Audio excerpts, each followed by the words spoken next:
From its stunning inverted opener that had my eyes bugging out, to its mind-scrambling, deja vu infested plot, to its smile-inducing ending, this movie was an absolute blast.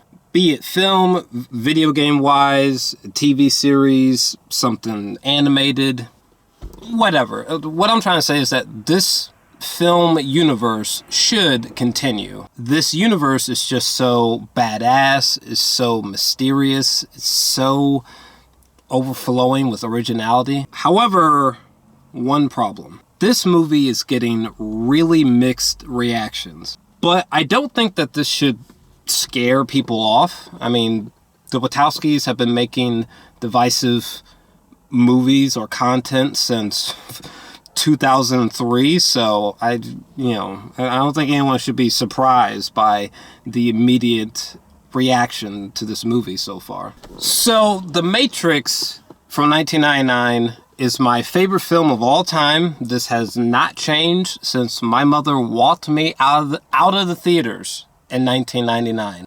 I love the Matrix universe. I love the ANIMATRIX. It's awesome. Personally, I played all of the video games except for The Matrix Online. You know, the Path of Neo, Into the Matrix, all that stuff is awesome sauce. When it comes to the sequels, The Matrix Reloaded and The Matrix Revolutions, I would probably give them a 9 out of 10 each. Despite some CGI issues and scenes that feel hilariously pretentious, like this sequence right here with the architect, these sequels are some of the most original, brain-busting, action-packed spectacles that I've ever seen. So this brings us back to Matrix 4. I had such a great time with this film.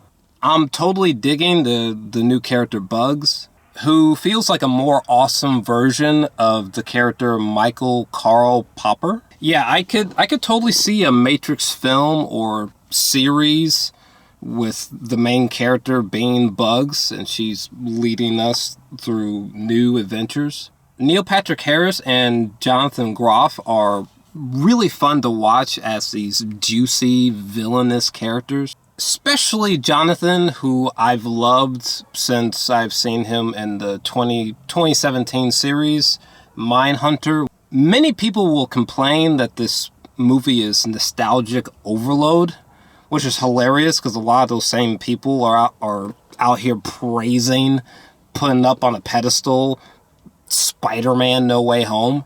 This is something that I disagree with. The Matrix 4 is more so like a VHS tape of 1999's The Matrix that Lana has recorded over with a trippy, surreal, and surprisingly funny new story where the original film bleeds in and out throughout the course of this fourth film.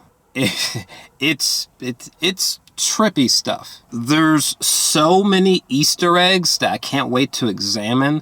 For example, there's a moment where characters are walking through Neo's recreated apartment from the first film, and I remember like just looking around and being like, "Wait, what? Is this like an exact replica? With what?" The romantic elements between Neo and Trinity were just beautiful and had me nerding out. It was so good to see them again after so much time. They've aged wonderfully.